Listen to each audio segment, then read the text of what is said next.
pretty much why I include in what I trade support resistance areas, because only trading those set up by themselves wouldn't be worth it. The risk reward you would get would be pretty bad, and that's why you look for Confluence and different factors. So good example here.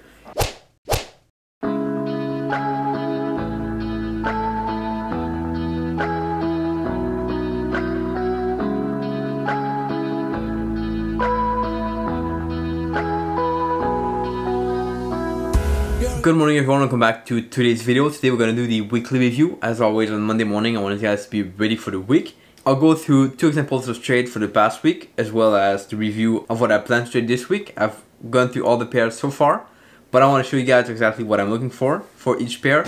And there's quite a few this week, so we'll have to do this quick. But let's get started right away. LDCAT is the first pair that I'll be looking at this week. Now, if you guys are wondering why there's a line chart on the chart over here, it's because it makes it very easy to look at the chart and understand where support resistance areas are at. That's just a cool trick, and I've been using that because I was redrawing my lines and stuff.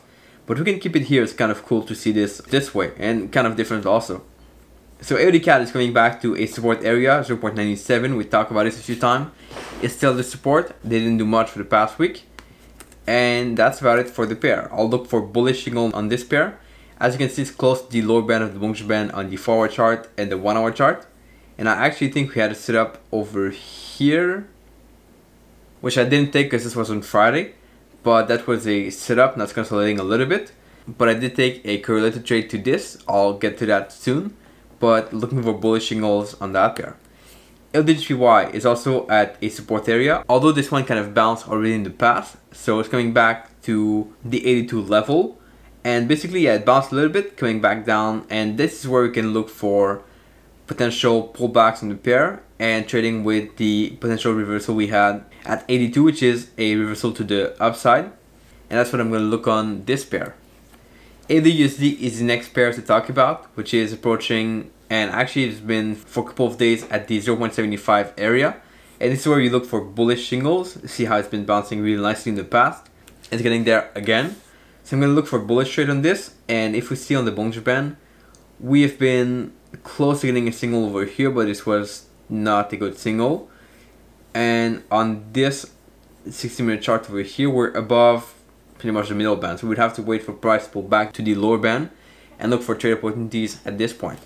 But it's just good to flag and to look at because it's really nice at the zone, and I'll wait for trades on this. Euro AUD is also kind of a mixed pair, and I've shared about this last week. This is both things we see on different time frames. So on the daily chart, we can see that price consolidated a little bit at the 1.57 area, but then it broke above and went back down, did kind of a double top, went back down, broke below the 1.57, and then it pulled back up to the same level. Okay, so here it's been consolidating a little bit. I see this as price coming here to consolidate, moving back up in the same direction like it did in the past over here. So move up, consolidation, move up. Could be the case or could not be the case. But the other thing we have to look and keep in mind is that on a weekly chart, we are approaching this level over here.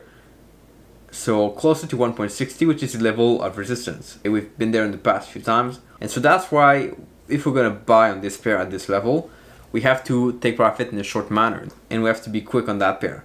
So I will look for board direction depending on where we are. If we're all the way to 1.60, I'll look more for sell. But if we're closer to 1.57, I'll look more for buying opportunities on this pair.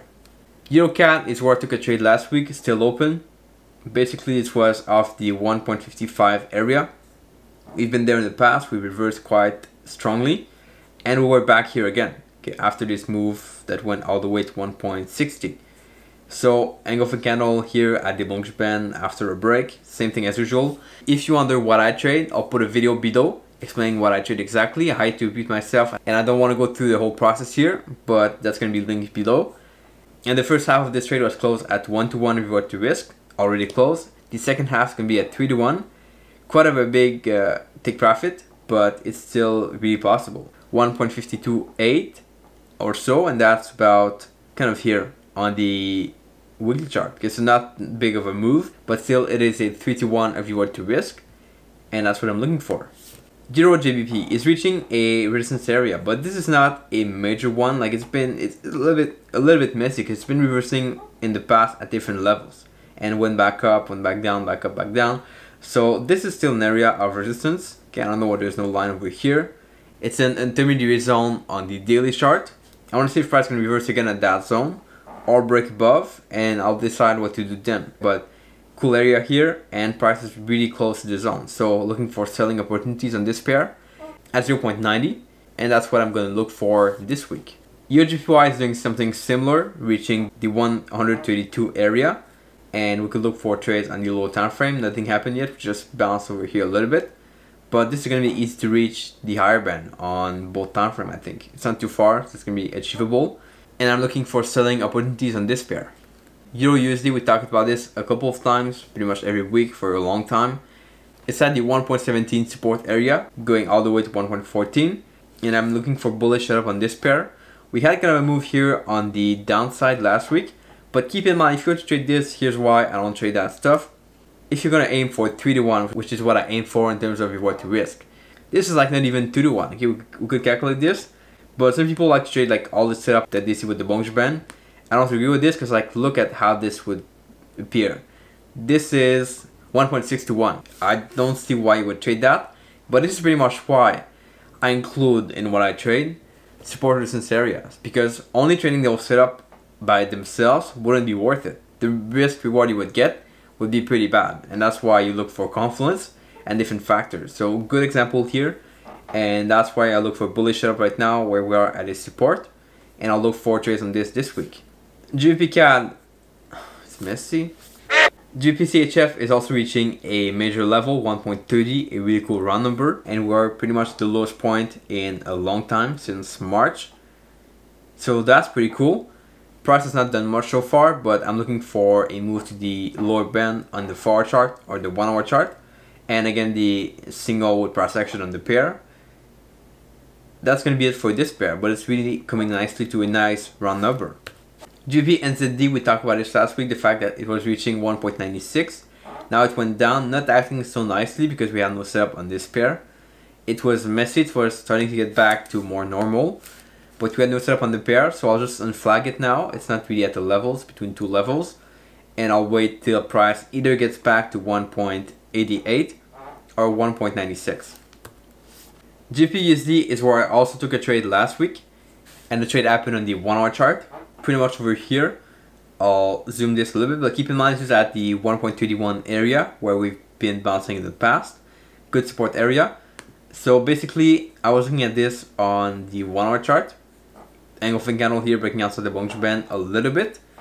And basically, the tricky part with this is that, based on my rule and the stop loss I had, if you enter above the high of the candlestick, your stop loss has to be below the most recent low, which was kind of this one over here. And this did not give a 1-to-1 of reward to risk. Okay, close to it, but not exactly. So we move a little bit in the right direction, but fall back down, and I was stopped out in this trade.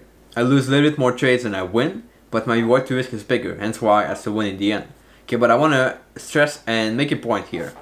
I had someone sending me an email this past week about the fact that the hard part was being able to stick to your plan when you have a losing streak. And this is stuff, of course, in the beginning, really hard to do. But over time, as you get used to the losing streak, it doesn't really matter. It becomes a habit to lose. And I'm kind of at this point right now. Plus, I've made it for myself that I would lose most of my trades. So when I lose, it's part of the majority. And I'm supposed to lose most of the time. Because there's no reason to want to win. There's no reason to complain because you lose. Because for my strategy to work, most of the trades should be losers anyway. And so that's what I follow. But to get back to the review, we only have pretty much 2 more pairs to talk about. First one is USD CAD, and USD CAD is reaching a support area. We talked about this last week. It went a little bit above, came back down.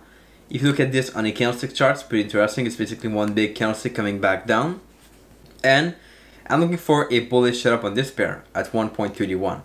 Okay, this could be interesting because we've been breaking above this high over here, 1.31. We're coming back down to retest. Now this could also be, if you look at this on a higher time frame, could also be some sort of reversal, because we could look for a reversal of that area as well. Okay, given the fact that this might have been a break above and reversal. So both options are possible. I kind of prefer more the bullish trade on this for the shorter term, but for the longer term, we could look also at a move back down. Okay, it really depends on this pair, what setup we'll have, and based on the setup we'll have, I'll decide what to trade. And finally, USDJPY is doing the same thing. After breaking above a major resistance area, it's coming back down to 111, and we could look for a bullish up on this. That's what we'll look for. But keep in mind, we also have a resistance area pretty close by, 114, and that could be a good place to look for selling opportunities on this pair. So that's about it, guys. We've done the whole review, all the pairs we went through. So here are the ones that are flagged and that I will most likely trade if we have a setup. Now keep in mind, I have these alerts on MT4 that are going to be sent on my phone, and I need to kind of remember these ones, okay, all these pairs. I'll keep a quick look at them, I'll write them down, I'll try to review them, so that when I have an alert, I'll know exactly what to trade and what to not trade. So that's the plan for this week. Now I'm heading back to Grand Bay this afternoon. It's going to be a cool afternoon, I guess, but we'll see how that looks. It's been a long day, waking up at 5 once again, and I really appreciate you guys tuning in today, of course. Comment below what you thought, like the video if you liked it today, and don't forget to subscribe, click the bell next to the subscribe button, and I'll catch you guys here back tomorrow for another video. Ciao!